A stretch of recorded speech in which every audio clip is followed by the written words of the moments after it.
ಕೇಳಿಸ್ತಾ ಇಲ್ಲ, ಇನ್ನು ಸ್ವಲ್ಪ ಜೋರಾಗಿ. Thank you very much. ಇವತ್ತಿನ ಕಾರ್ಯಕ್ರಮ ಹೆಸರು ಬಹಳ ಚೆನ್ನಾಗಿದೆ.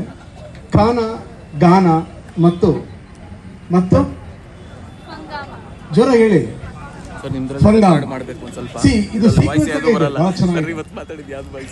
ಖಾನ ಊಟ ಮಾಡೋದು, ತಿಂಡಿ ತಿನ್ನೋದು. ಎಲ್ಲದಕ್ಕಿಂತ ಅತಿ ಹೆಚ್ಚು ನಾವು ಸಂತೋಷ ಪಡೋದು ಯಾವಾಗ ಅಂತಂದ್ರೆ ಊಟ.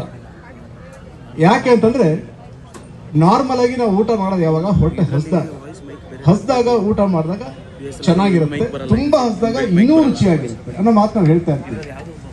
ಸೊ ಇವತ್ತು ಕಾರ್ಯಕ್ರಮ ನಮ್ಮ MD ಸರ್ ಹೇಳಿದಾಗೆ ಒಂದು ಅಡುಗೆ ಮಾಡುವುದು ಮತ್ತೆ ಒಟ್ಟಿಗೆ ಊಟ ಮಾಡೋದು, ಆ ಒಂದು ಪರಿಕಲ್ಪನೆ ಒಂದು 3 ವರ್ಷ ಹಿಂದೆ ಮಾಡಿದಾಗ ಬಹಳ ಅದ್ಭುತವಾಗಿತ್ತು.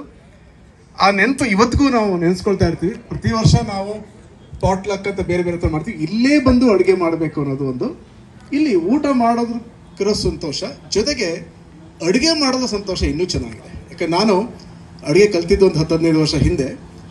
ಆಗ ಗೊತ್ತಾಗಿದ್ದು ಅದರಲ್ಲಿರುವಂಥ ಮಜಾ ಬೇರೆ ಯಾವುದಿಲ್ಲ ಅಂತ. MD ಹೇಳಿದ್ರಲ್ಲ, ನಾನು ಟೆನ್ಷನ್ ಆದಾಗ ಅಥವಾ ಆ ಥರ ಇದ್ದಾಗ ನಾನು ಅಡುಗೆ ಮಾಡ್ತೀನಿ ಅಂತ. It's a very good hobby to come out.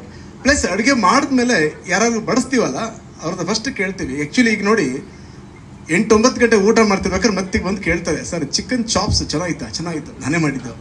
ಅಂದರೆ ನಮ್ಗೆಲ್ಲರಿಗೂ ನಾವೇನಾದ್ರು ಮಾಡಿದಾಗ ಅಡುಗೆ ತುಂಬ ಇಷ್ಟ ಆಗುತ್ತೆ ಅಂತ. ಹಾಗಾಗಿ ಇವತ್ತು ನಾವು ಒಟ್ಟಿಗೆ ಇಲ್ಲಿ ಸೇರಿದ್ದೀವಿ.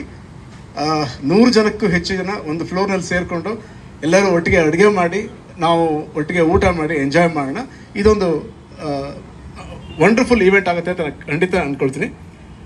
23 ನವೆಂಬರ್ 2024 ಬಹುಶಃ ನಮ್ಮ ಎಲ್ಲರ ಮನಸ್ಸಿನಲ್ಲಿ ಲೈಫ್ ಲಾಂಗ್ ನೆನಪಿರುತ್ತೆ. ಅದಂತೂ ಖಂಡಿತ, ಅದಂತೂ ದಿಟ್ಟ. That I can assure you. That's about ಗಾನ. ಇದು ಖಾನ ಆಯಿತು. ನೆಕ್ಸ್ಟ್ ಬರೋದು ಗಾನ. ಗಾನ ಅಂತಂದಾಗ ಹಾಡು. ಇವತ್ತು ಭಾಳಷ್ಟು ಜನ ಹಾಡು ಹೇಳ್ತಾರೆ.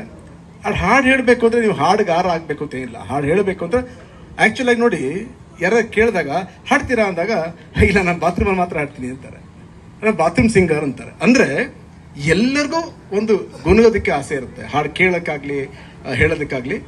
ಅದು ಸಹ ಈ ಹೊಟ್ಟೆ ತುಂಬಿದ ಮೇಲೆ ಆಗೋದು ಅಷ್ಟೇ, ಹೊಟ್ಟೆಗೆ ಇಲ್ಲದೆ ಹಾಡೋಕ್ಕಾಗಲ್ಲ. ಸೊ ಹಾಗಾಗಿ ನೆಕ್ಸ್ಟ್ ನಮ್ಮದು ಗಾನ ಇರುತ್ತೆ. ಎಲ್ಲರ ಹಾಡುಗಳನ್ನ ಕಾಯ್ತಾ ಇರ್ತೀನಿ. ಅದಾದಮೇಲೆ ನೆಕ್ಸ್ಟ್ ಬಂದಿರೋದಲ್ಲಿ ಫಂದಾನ ಅಂದರೆ ಡ್ಯಾನ್ಸ್. ಡ್ಯಾನ್ಸು ಹಾಗೆ ನೋಡಿ, ಮ್ಯೂಸಿಕ್ ಚೆನ್ನಾಗಿದ್ಬಿಟ್ರೆ ಅವ್ನ ಲೈಫಲ್ಲೇ ಡ್ಯಾನ್ಸ್ ಮಾಡದೇ ಇದ್ರು ಕುಣಿಗೆ ಶುರು ಮಾಡ್ಬಿಡ್ತಾನೆ. It's all natural. ಈ 3 ಒಳ್ಳೆ ಸಂಗಮ. We are joined here. ನಾವು ತುಂಬ ಅದ್ಭುತವಾಗಿ ಜಾಯಿನ್ ಆಗಿದ್ದು. ಇಲ್ಲಿ ಒಂದು ಪಾಯಿಂಟ್ ನಾನು ಹೇಳಿ ಕನ್ಕ್ಲೂಡ್ ಮಾಡ್ತೀನಿ. ಏನಪ್ಪ ಅಂತಂದರೆ, ನಮ್ಮ ಸಂಸ್ಥೆ ಕೊಡಚಾದಿ ಸಂಸ್ಥೆ, MD ಅವ್ರು ಸರ್ ಹೇಳಿದಾಗೆ, ಮೊದಲನೇದಾಗಿ ನಮ್ಮ ಮ್ಯಾನೇಜ್ಮೆಂಟ್ಗೆ ವೆರಿ ನಿಖರವಾಗಿ ಗೊತ್ತಿದೆ, ನಾವು ಎಲ್ಲಿ ಸಂತೋಷ ಹುಡುಕ್ಬೇಕು ಅಂದರೆ ನಾವು ಕೆಲಸ ಮಾಡೋ ಜಾಗದಲ್ಲೇ ಹುಡುಕ್ಬೇಕು. ಸೊ ಹಾಗಾಗಿ ಸುಮಾರು ಜನ ಅನ್ಕೋತಾರೆ ಸೋಮವಾರದ ಶನಿವಾರದ ತುಂಬ ಕಷ್ಟಪಟ್ಟು ಭಾನುವಾರ ನಾನು ಎಲ್ಲೋ ಹುಡುಕ್ತೀನಿ ಸಂತೋಷ ಅಂತ ಹೋಗ್ತಾರೆ, ಸಂತೋಷ ಸಿಗೋದೇ ಇಲ್ಲ. So we have to be happy everywhere and every moment. And ಇವತ್ತು ಆ ಹ್ಯಾಪಿನೆಸ್ನ ಸಂಕೇತವಾಗಿ ಲೆಟ್ಸ್ ಆಲ್ ಎಂಜಾಯ್. ಆ್ಯಂಡ್ ಇಲ್ಲಿ ಪ್ರತಿಯೊಂದು ನಮ್ಮ ಕಂಪ್ನಿಯಲ್ಲಿ ಪ್ರೋಸೆಸ್ ಅಂತ ಹೇಳ್ತೀವಿ. ಇಷ್ಟು ಅದ್ಭುತವಾಗಿ ಈ ಜಾಗ ಈ ಕೆಲಸ ಆಗಬೇಕು ಅಂದರೆ ಅದಕ್ಕೆ ಕಾರಣ ಏನಪ್ಪ ಅಂದರೆ ನಾವು ನಂಬಿರೋಂಥ ಪ್ರೋಸೆಸ್.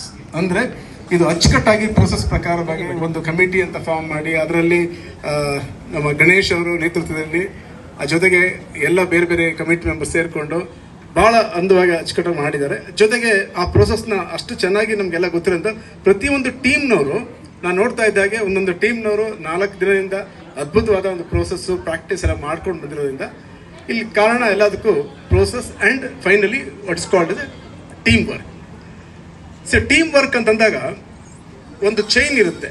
ಆ ಚೈನಿನ ಸ್ಟ್ರೆಂತ್ ಹೇಗೆ ಅಂದರೆ ಪ್ರತಿ ಒಂದು link, every link of A chain actually matters for the strength. ಒಂದು ಲಿಂಕ್ ಮಧ್ಯ ಬಿಟ್ಟೋದ್ರೆ ಸಾಕು, ಆ ಚೈನ್ ಹೋಗುತ್ತೆ. ಹಾಗಾಗಿ ನಾವು ಪ್ರತಿಯೊಬ್ಬರು ಭಾಳ ಮುಖ್ಯ. ಇಲ್ಲಿ ಯಾರು ಹಳಬರು